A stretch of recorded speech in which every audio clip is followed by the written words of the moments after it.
தமிழக சட்டமன்ற தேர்தலுக்கான வாக்கு எண்ணிக்கை இன்று காலை 8 மணிக்கு தொடங்கியது. ஜனநாயக திருவிழாவின் இறுதி தீர்ப்பை அறிய ஒட்டுமொத்த தமிழகமும் தொலைக்காட்சிகள் மற்றும் இணையதளங்களின் முன் தவமிருக்கும் நிலையில் முதல்கட்டமாக எண்ணப்பட்ட தபால் வாக்குகள் ஆளுங்கட்சியான திமுகவிற்கு ஒரு அதிர்ச்சி கலந்த எச்சரிக்கையை விடுத்திருக்கின்றன. தற்போது வரை எண்ணப்பட்டிருக்கக்கூடிய தபால் வாக்குகள்ல திமுக 29 இடங்களில் முன்னிலை வகிக்கிறது. அதிமுக 17 இடங்களில் முன்னிலை வகிக்கிறது. வழக்கமாக தபால் வாக்குகள் என்றாலே அது திமுகவின் கோட்டையாகவே பார்க்கப்படும். அரசு ஊழியர்கள் மற்றும் ஆசிரியர்களின் ஆதரவு பெரும்பாலும் உதயசூரியன் பக்கமே சாய்வது கடந்த கால வரலாறு.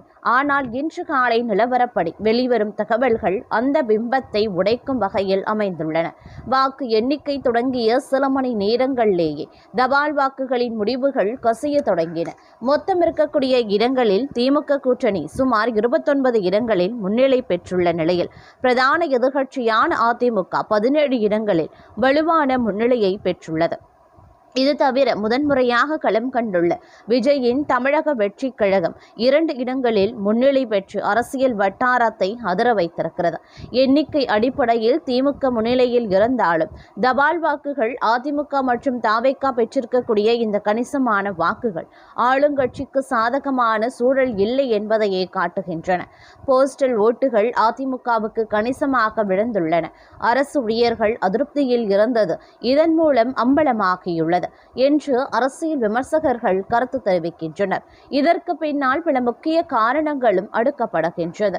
பழைய ஓய்வூதிய திட்டம், அதாவது தேர்தல் வாக்குறுதியில் அளிக்கப்பட்ட பழைய ஓய்வூதிய திட்டத்தை அமல்படுத்துவதில் ஏற்பட்ட தாமதம் அல்லது முட்டுக்கட்டைகள் அரசு ஊழியர்கள் மத்தியில் பெரும் அதிருப்தியை ஏற்படுத்தியிருக்கலாம். இதற்கு பின் திமுக கொண்டு வந்த TAPS ஓய்வூதிய திட்டம் பெரிதாக அரசு ஊழியர்களை ஈர்க்கவில்லை.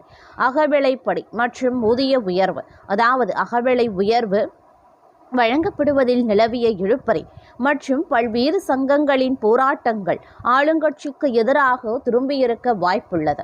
மாற்று அரசியல் தேடல், அதாவது தவேக போன்ற புதிய சக்திகள் தபால் வாக்குகளில் தடம் பதிப்பது இளைய தலைமுறை அரசு ஊழியர்கள் ஒரு மாற்றத்தை விரும்புவதை காட்டுகிறது.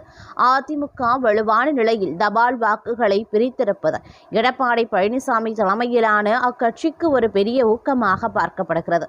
எங்கள் மீது அரசு ஊழியர்களுக்கு இன்னும் நம்பிக்கை குறையவில்லை என்பதற்கு இதுவே சாட்சி என அதிமுக தொண்டர்கள் உற்சாகம் அடைந்துள்ளனர். குறிப்பாக திமுகவின் வாக்கு வங்கியில் ஓட்டையை ஏற்படுத்த அதிமுக எடுத்துக்கொண்ட வியூகங்கள் வேலை செய்துள்ளன.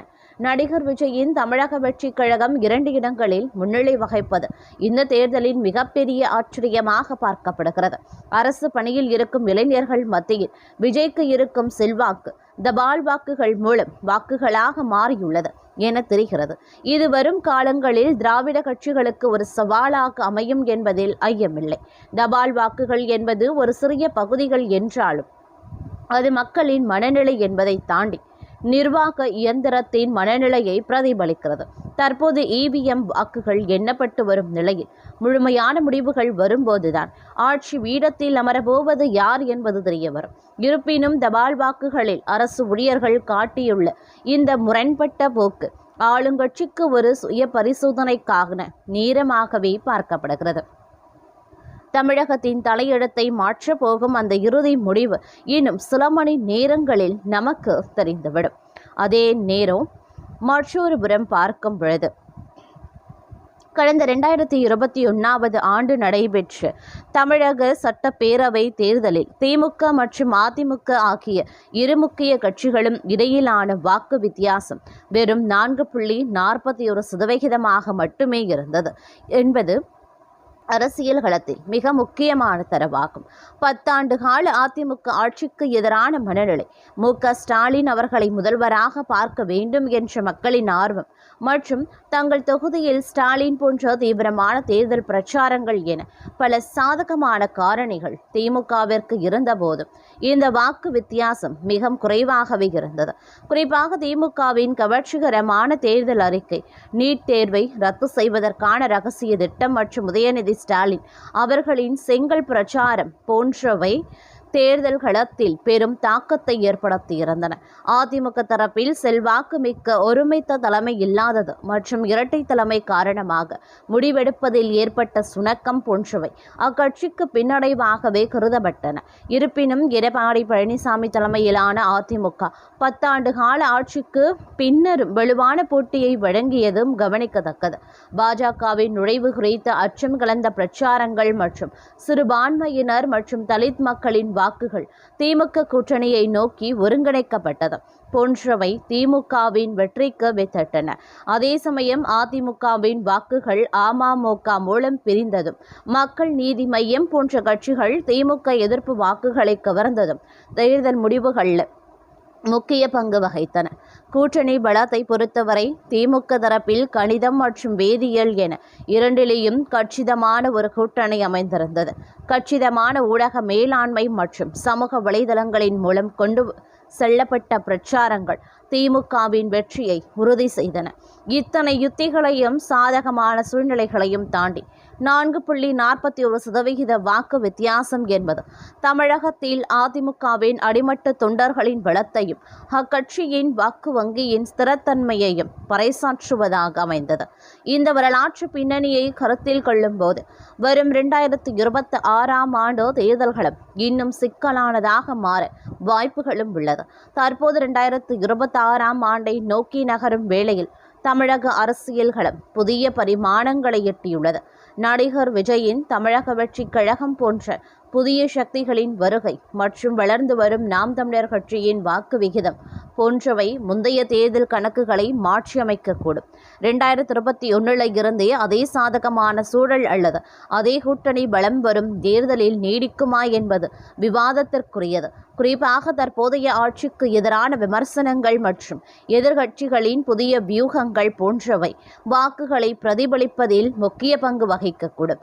முடிவாக 2021ஆம் ஆண்டின் குறைந்தபட்ச வாக்கு வித்தியாசமானது தமிழகத்தில் எந்த ஒரு வெற்றியையும் அத்தனை எளிதானது அல்ல என்பதை காட்டுகிறது. கடந்த முறை பயன்படுத்தப்பட்ட பாஜக எதிர்ப்பு போன்ற பிம்பங்கள் அல்லது தேர்தல் வாக்குறுதிகள் மீண்டும் அதே பலனை தருமா என்பது கேள்விக்குறியே. அதனால் வரும் 2026ஆம் ஆண்டு தேர்தல் முடிவுகளை கணிக்கும் போது கடந்த காலத்தின் இந்த நுணுக்கமான அரசியல் காரணிகளையும் தற்போதைய கள மாற்றங்களையும் ஒரு சேர ஆராய்வது அவசியமாகிறது. மக்களின் நாடி துடிப்பை அறிந்து சரியான வியூகங்களை வகுக்கும் கட்சிகளுக்கே வரும் தேர்தலில் வெற்றி வாய்ப்பு பிரகாசமாக இருக்கும் அப்படின்னே கூட சொல்லலாம். அது மட்டும் இல்லாமல் தற்போதைய சூழ்நிலையை பொறுத்த வரைக்கும் பார்க்கும்போது தமிழக சட்டமன்ற தேர்தல் 2026க்கான வாக்கு எண்ணிக்கை மே 4 காலை தொடங்கி விறுவிறுப்பாக நடைபெற்று வரும் நிலையில் சென்னை பெரம்பூர் தொகுதியில் ஆரம்ப கட்டத்திலேயே அதிரடி திருப்பம் ஏற்பட்டுள்ளது. தேர்தலுக்கு பிந்தைய கருத்து கணிப்புகள் பலவும் விஜயின் தாக்கத்தை பற்றி பேசிய நிலையில் தற்போது வெளியாக இருக்கக்கூடிய தபால் வாக்கு எண்ணிக்கையில் தமிழக வெற்றி கழகத்தின் தலைவர் விஜய் முன்னிலை வகித்து வருகிறார். தனது கன்னி தேர்தலில் பெரம்பூர் போன்ற முக்கியமான தொகுதிகளில் தபால் வாக்குகள் முன்னிலை 75 பெற்றிருப்பது தாவேகா தொண்டர்களிடையே பெரும் உற்சாகத்தையும் ஏற்படுத்தியுள்ளது. திமுக மற்றும் அதிமுக ஆகிய திராவிட கட்சிகளுக்கு பலத்த சுபாலாக விஜய் உருவெடுத்துள்ளாரா என்ற கேள்விக்கு இந்த ஆரம்ப கட்ட முன்னிலை ஒரு வலுவான தொடக்கமாகவே பார்க்கப்படுகிறது.